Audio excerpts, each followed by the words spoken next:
Governor HICKENLOOPER has been extraordinarily supportive of the tech community buildup here in Denver, first as mayor and then as governor. So with that, I would like to welcome Governor John HICKENLOOPER.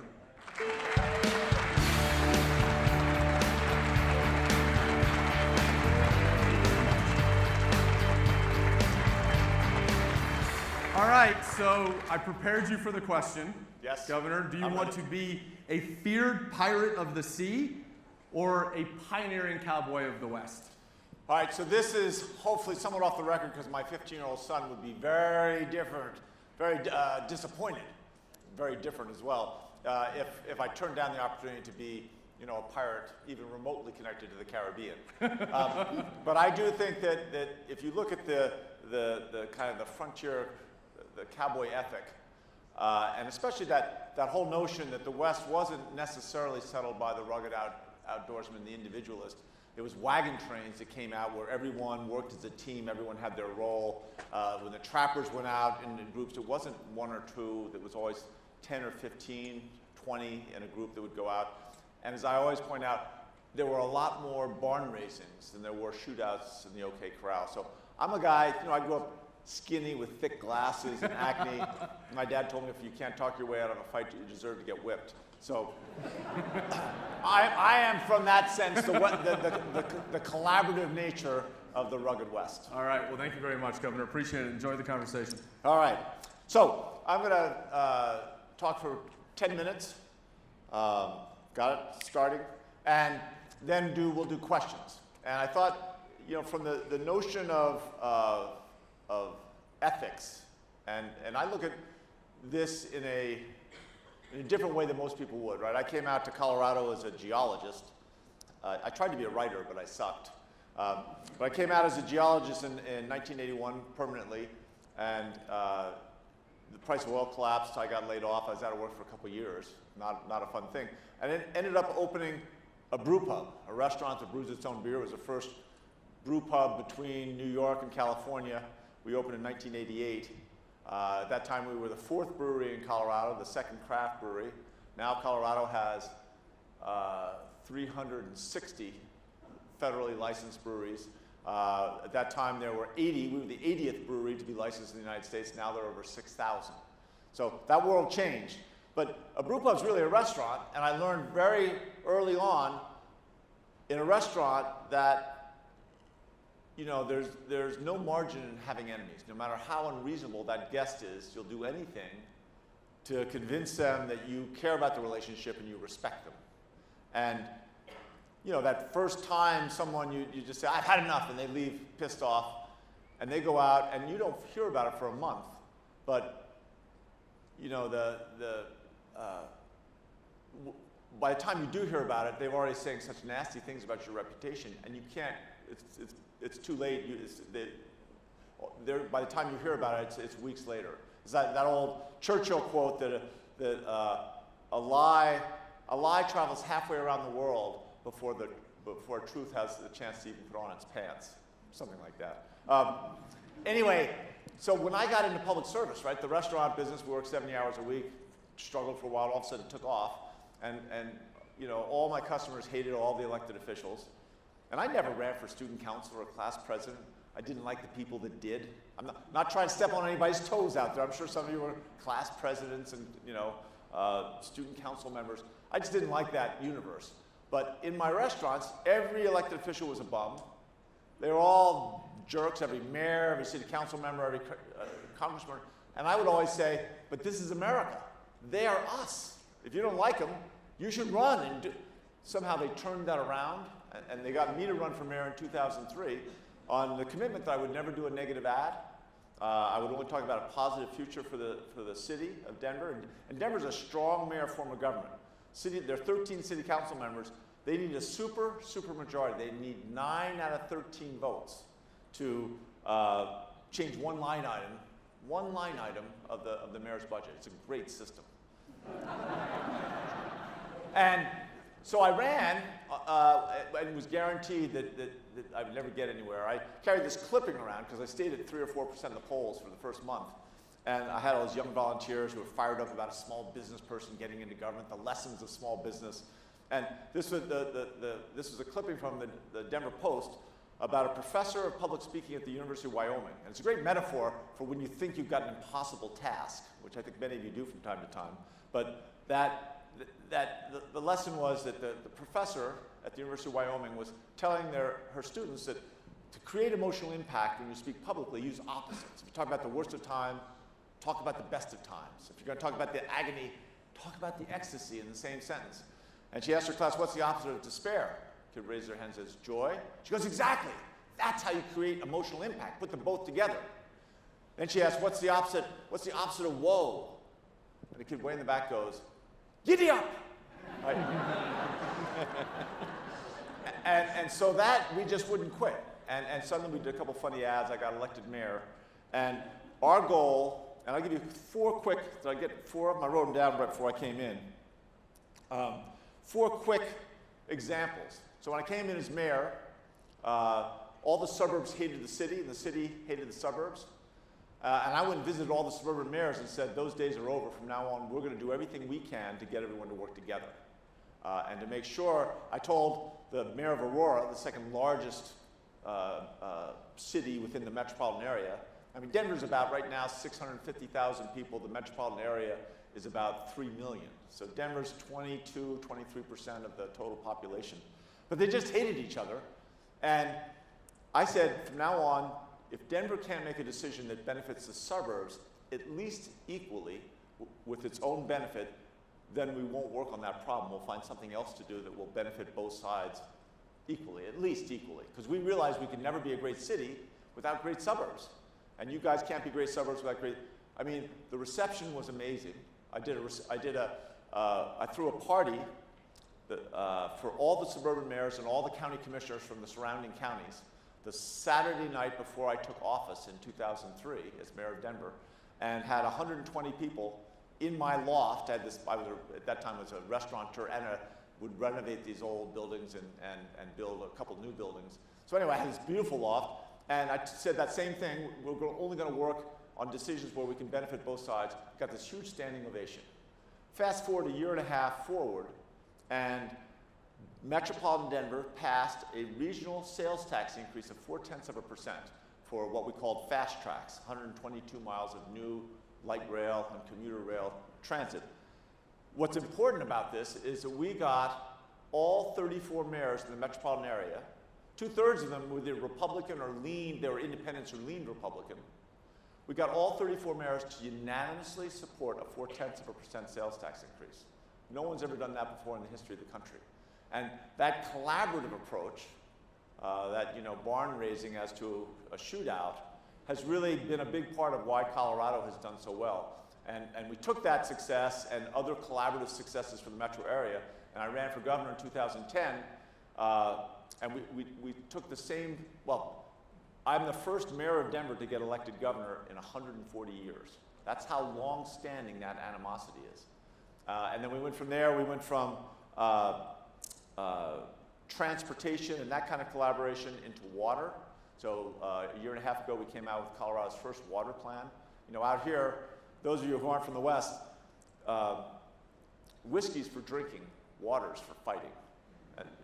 And that really holds true, and yet we had over 30,000 people involved in creating the water plan. They either came to a meeting, filed comments, went online and filed comments online, had this incredible participation, but now we've laid out a whole way to approach that. We were worried about air quality here. We're a mile high, so we take it much more seriously, I think, than just about anywhere. And we have a large oil and gas industry. And we sat down, we wanted to get rid of fugitive emissions, right? The methane, the natural gas, and other gases that escape from producing wells or when you're drilling wells. And we were able to convince the 3 largest oil and gas companies that they were part of Colorado as well, and they had to demonstrate that they cared about air quality as much as anyone else. And so they did, and we got them together with the Environmental Defense Fund, the Colorado Environmental Coalition, big environmental groups, and the 3 largest oil and gas operators in Colorado. And they came, they put their experts in the room together.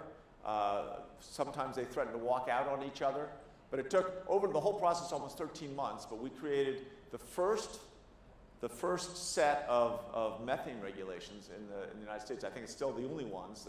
They became the model for what the BLM put in place under Obama for all their land. But the key part of it was the 3 commitments I made to the oil and gas industry was, one, that we will create no red tape or bureaucracy.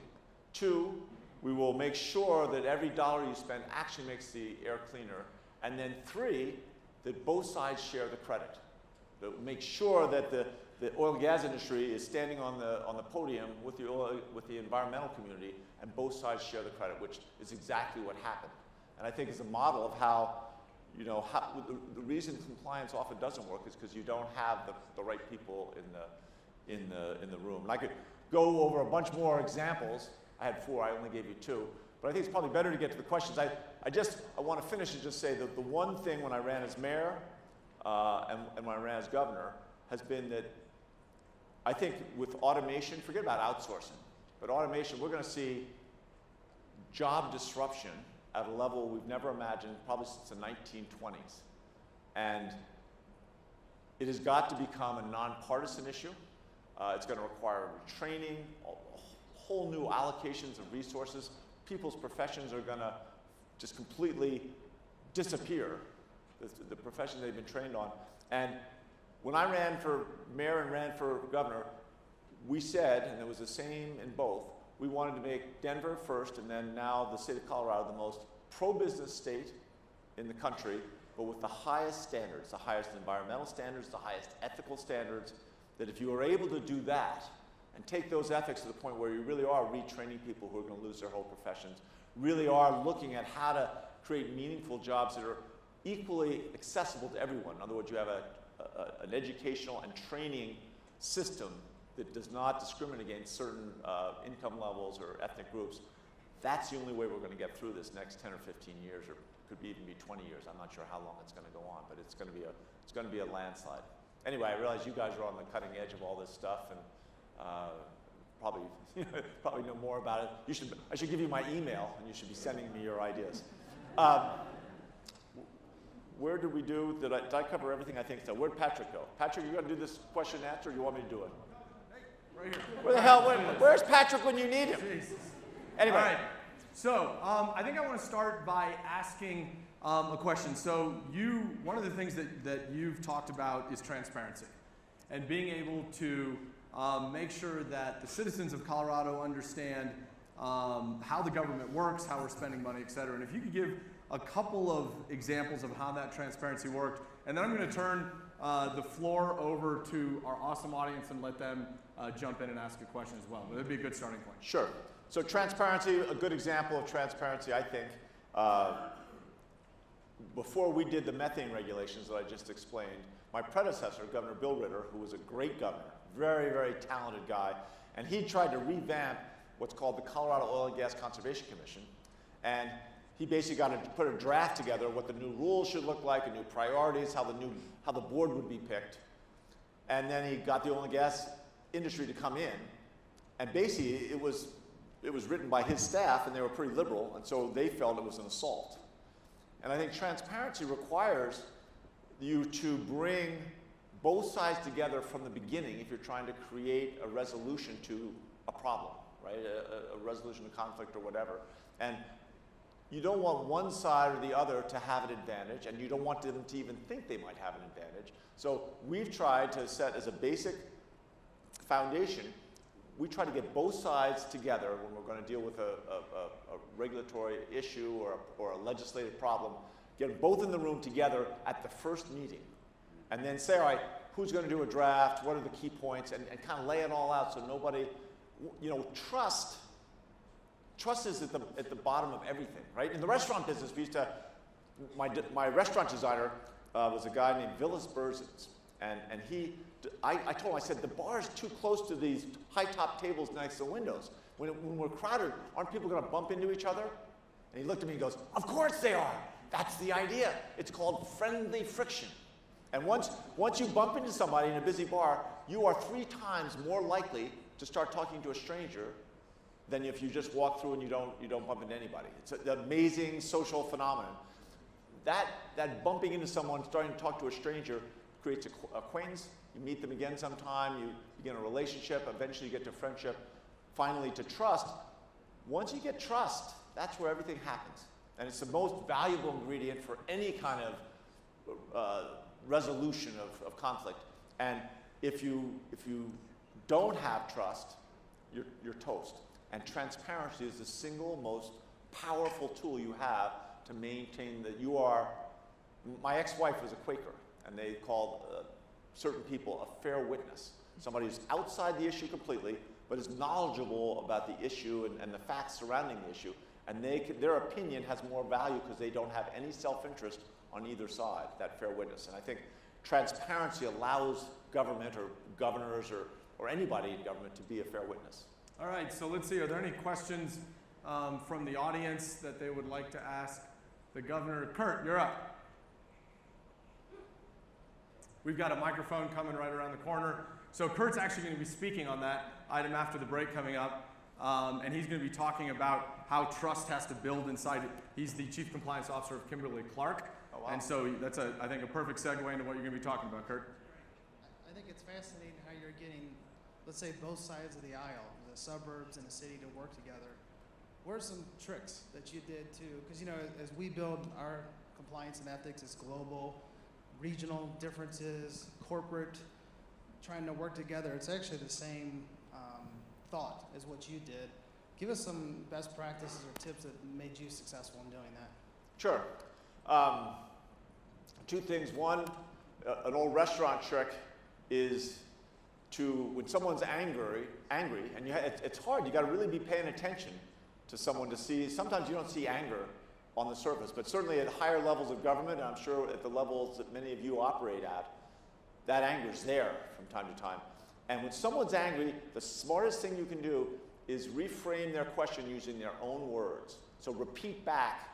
In the restaurant business, it's amazing. Someone's ready to, their head's going to explode, and they're so pissed off, and you just repeat back, oh, so the waiter didn't look where he was going. I hear that. And, oh, yes. And so the whole bowl of soup fell in your lap. Yeah. Oh, and now, now I understand. You're saying that the soup was so hot, hotter than you ever met. You just repeat back all those issues. So that's one way to get people. When people hear their own words coming back to them, it's almost narcotic. And this is a state that's legalized marijuana. So it is one of the, it's an amazing thing that people really respond. Second thing is try to make sure you keep the environment clean, right? Sanitary conversations, is what I think of it, is making sure that you don't have a bunch of baggage that's already there.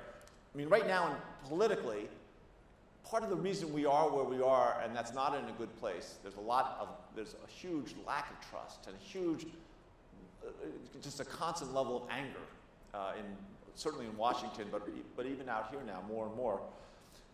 Look at how you can get away from getting in that environment. I've never done an attack ad yet. And I'll tell you, attack ads work, right? There's no question. You watch them in campaigns. The reason people use them so much is because they work. But they work in a short-term situation. Long-term, when you do an attack ad against some candidate, you're also attacking all the people that believe in that person. So even if you win, they're going to be pissed. So you're dividing the people that would have a level of trust with you. So think about Coke and Pepsi. I mean, are there any other companies that hate each other as much as Coke and Pepsi?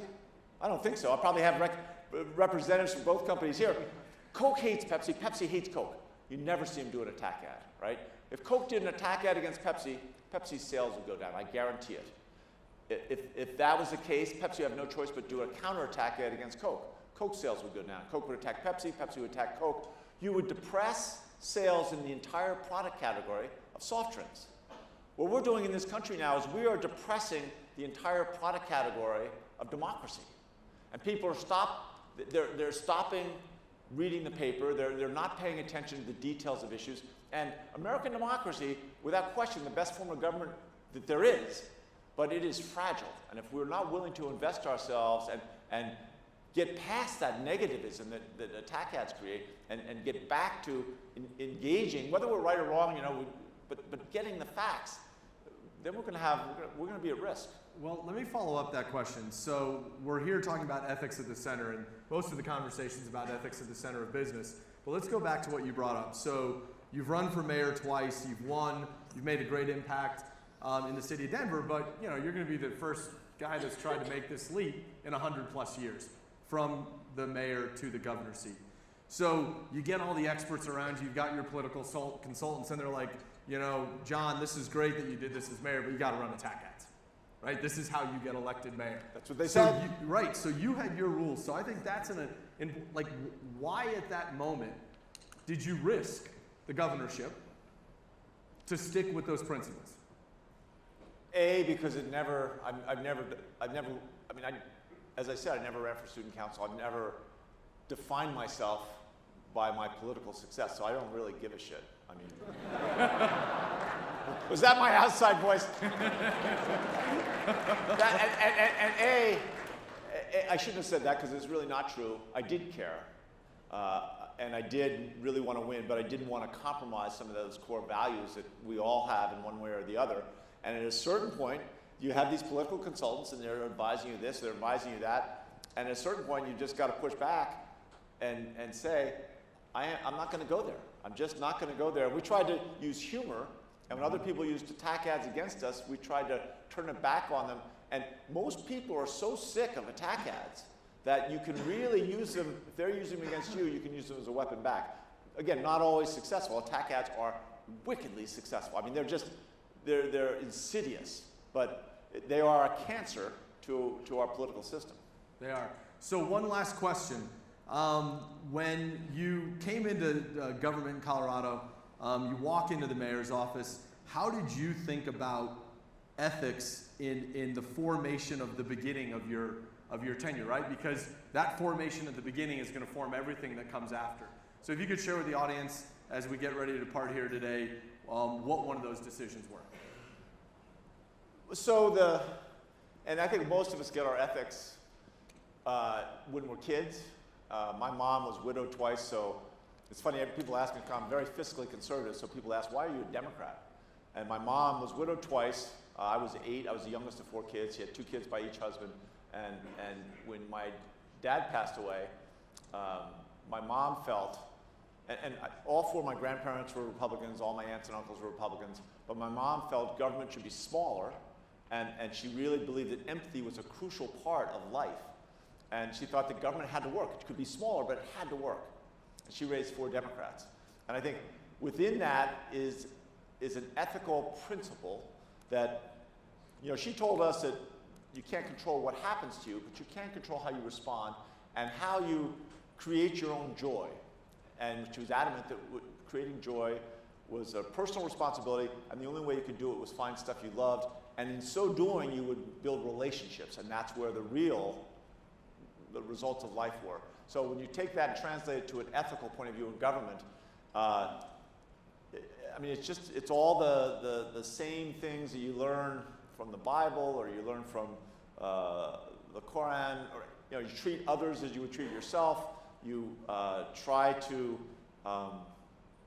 be fair wherever possible. In my background, I would always try to figure out ways that I could do a favor for people when I was in the restaurant business, and in politics that worked as well.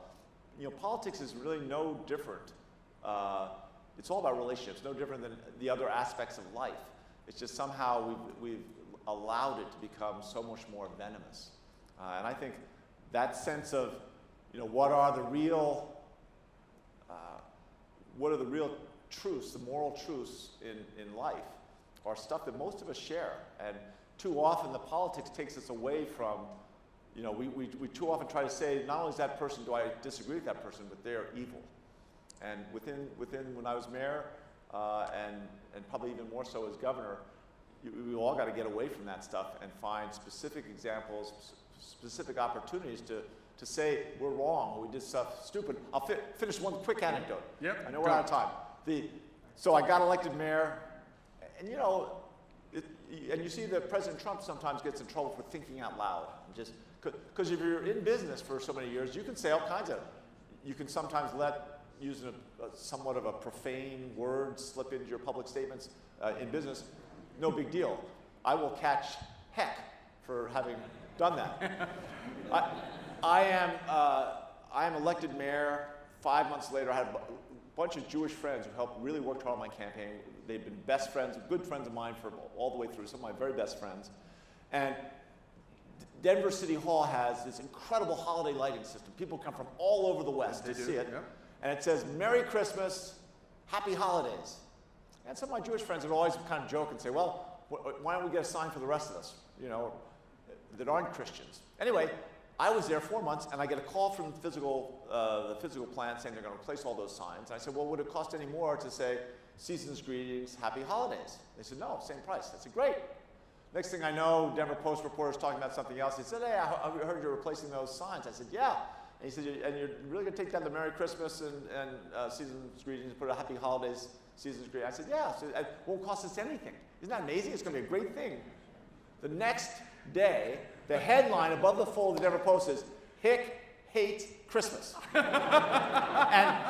and so I had this. My staff said, you're the mayor, you can't admit you're wrong. I said, but yeah, but we're trying to work with homelessness, we're trying to deal with some big issues here. Got people sleeping under bridges.